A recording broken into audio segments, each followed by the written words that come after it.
I started with the slotted Walnut strips. They were made with a 10mm straight router bit and a palm router. This jig may look a bit sketchy at the first glance, but trust me, it is the easiest and safest method I could come up with. I applied masking tape on both strips and on a scrap piece of particle board. Using CA glue on the strips and the spray activator on the board, I temporarily secured them flat. To provide extra surface area and later support, I added a pair of wider strips using the same technique. Now, you might be wondering why I opted for the masking tape trick. Just hang on, that will become clear in a minute. I marked evenly spaced 12mm gaps along the entire length of the strips. These gaps will serve as indicators for making angle cuts with a spiral router bit and the palm router. It is designed for CNC use, but it also works wonderfully on the palm router. To create a nice reference line, I made a simple jig at a 30 degrees angle that slides along the length and provides precise adjustments. Here's how it works. I positioned the reference guide, eyeballed the alignment and set the spiral router bit tip right on the mark. Then dipped in and made one pass along the guide. I pushed the guide one marked gap further and repeated the process, keeping about 1mm distance from the bottom with each cut. During this repetitive process, the V-shaped carving spiral router bit truly shines. I left a link in the video description if you'd like to check it out. So, to answer the earlier question about why I used masking tape and CA glue instead of double-sided tape, peeling off the thin wood strips will be a nightmare as it becomes quite fragile. Masking tape stretches a bit and releases nicely from the surface. The spiral router bit made a lot of mess all around, but also did a really great job by leaving a very nice finish. However, a quick sanding was needed to clean up small burrs. Now it looks top-notch. The strips had a lot of flex, but I made them more manageable by soaking them in water. After about 20 minutes of moisture absorption, they become much softer. Now I can easily manage them. I twisted them around a couple of round bottles and secured the ends with masking tape. The strips didn't need to be tightly pressed to replicate the round shape.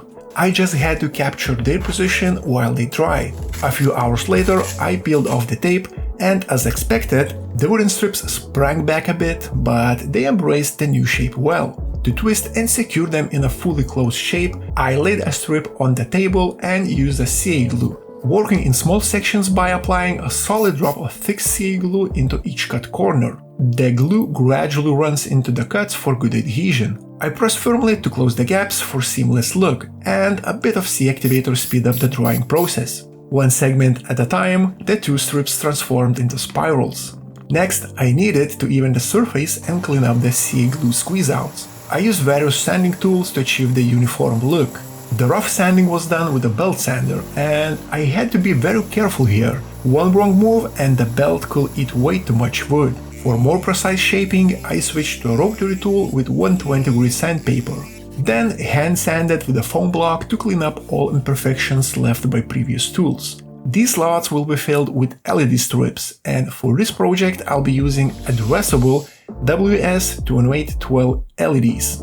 They come packed with 60 LEDs per meter, which I think is the ideal density. I have a couple options for controlling them. The simplest is the plug-and-play solution with remote control. Just connect the LED strip and power adapter and you're good to go. However, I'll use a more advanced, compact device called the ESP32 development board, which can be controlled via Wi-Fi and a smartphone. Don't worry, it doesn't require any programming skills. Just follow 3 simple steps. Install the software on your ESP module, download the app on your smartphone, and set a few parameters for your LED setup. Let's take it one step at a time. Let's jump onto a computer, open a web browser and type in install.wled.me. You should see a page that looks like this.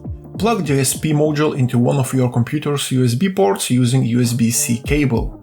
Select the latest version and click the Install button by making sure to choose the correct COM port in the pop-up window. The installation process should take just a few minutes, and once it's complete, we can move on. Now we'll connect the ESP module to our local Wi-Fi network by entering the necessary details. Next, give your ESP a hard reset by unplugging it and then plugging it back in. It is time to connect our ESP32 device to the LED strip. For demonstration purposes, I'll use 3 breadboard jumper wires and color code them for clarity: red for voltage, green for data line, and white for ground. First, I'll take the ESP32 and insert female end on the red jumper wire into the VIN pin on the module. Next, I'll connect the white wire to the ground pin on the module. Finally, I'll use the green wire and attach it to the D2 pin. Now let's focus on the LED strip. At the beginning of the strip, there is a GST connector that follows the same red, green, and white color scheme as our jumper wires for the ESP module. Since we've color coordinated our connections, it'll be easy to follow.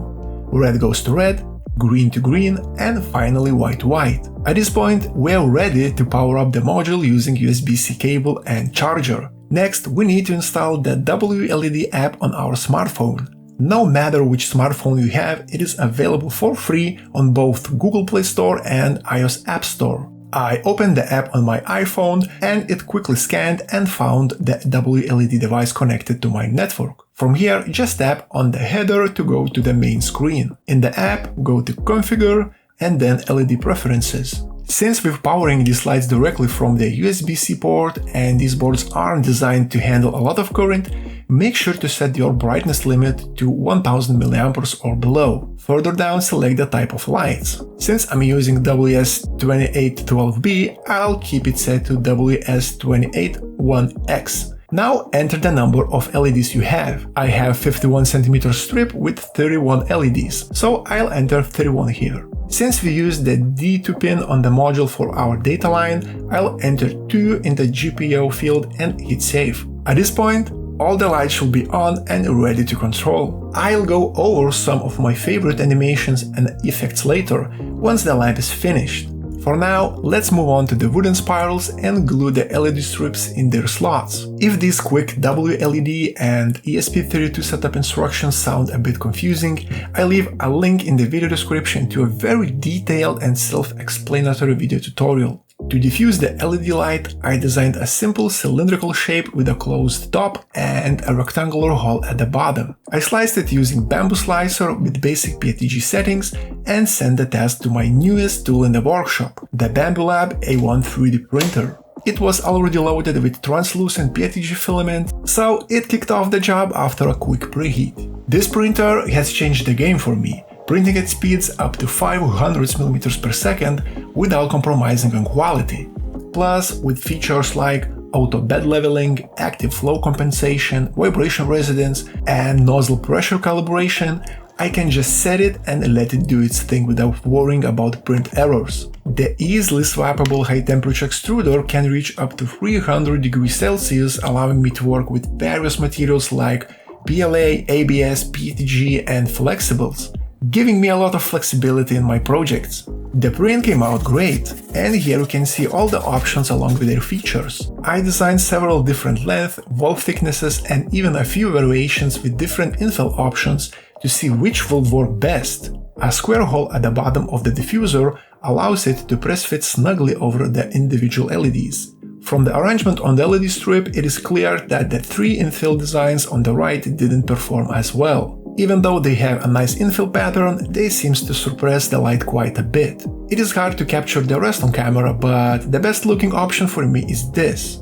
They offer an even and uniform light distribution along the entire length, so I'll go with a 1.5mm thick shell. The next question is about the best diffuser length. It is tough to decide the final length and spacing just by holding the spirals, so let's create the base first. I used a 28mm thick piece of American walnut leftover. I hammered in a pin to use it as a centering point, then spun it around to roughly cut the circle on the bandsaw. Next, I used the same pin to spin around the palm router. One pass with a spiral router bit left a perfectly round shape and smooth surface finish. Then I switched to a wider bit and bored out the inner part with a few iterations. The final step was to give it a nice round over on the top. A perimeter cut opened up a hidden void, which isn't ideal, but I'll keep it at the back so it won't be visible. Looks like it creates a perfect place for a USB-C port. A 3mm drill bit worked well for the USB-C cutout. Using the same drill bit, I also drilled a couple of holes for the LED strips wires to go through. Right now is the most tense and stressful moment because how I attach the wooden spirals will determine the final shape of the lamp. If I miss the angle or position, it could ruin all the hard work I've done so far. So I took the time to measure, then measure again, and adjusted position before finally applying CA glue. It looks like I nailed it. The position and the shape are perfect. To make things easier later, I applied the wood finish right now. A soft sponge applicator was the perfect tool for the job. As always, I wiped away the excess with a soft cloth. With the final placement of the spirals, it was easy to select the best length for the diffusers.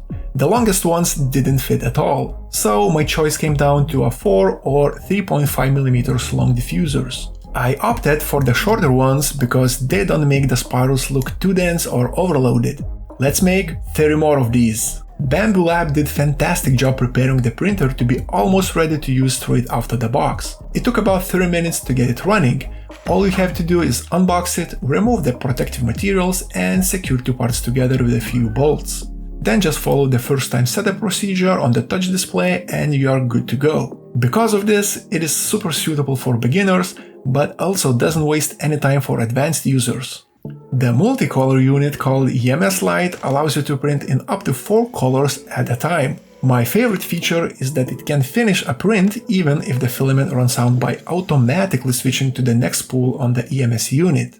This also makes it easy to use up small leftover filaments without manual interruption in the printing process. Bambu Lab has created a fantastic ecosystem with its benefits.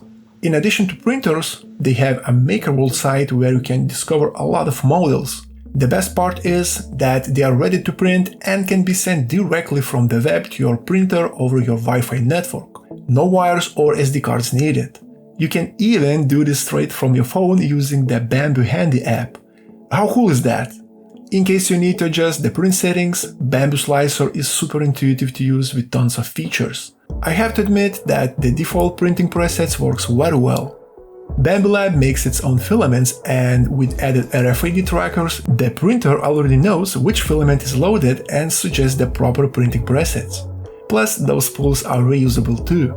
As always, the print came out flawlessly. A hole at the bottom of the diffuser lets press fit it snugly over the individual LEDs, and they sit really well. If I change my mind, I can always pull them out and replace them with a different length anytime. I have to admit, it looks pretty cool. Before turning it on and showcasing all its beauty, I need to take the final step and connect the electronic components in the base. I soldered the 3 ESP board pins to the both LED strips according to the previously discussed schematics. The ESP module fits perfectly in the pre-made USB-C slot and is secured with a pair of screws. This compartment will be upside down and hidden, but I still wanted to cover it with a wooden lid. I never missed a chance to use my hot stamp on wooden projects, so I gave that detail here.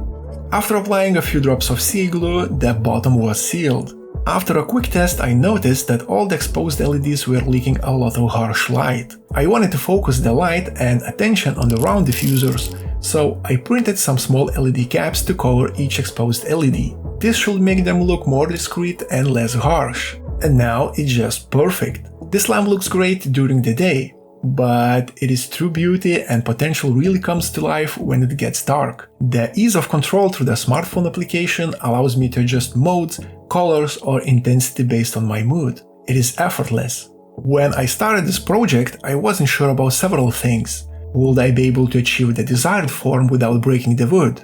Would I manage to connect the LED to the ESP module successfully? Will the emitted light will be well diffused and not glaring? Looking back, I'm very happy to see that all my worries were for nothing. With the right amount of planning, effort, and hard work, the result truly met my expectations. What do you think? Can I call it well done? Please share your thoughts in the comments below. Thanks for watching, and until next time, bye!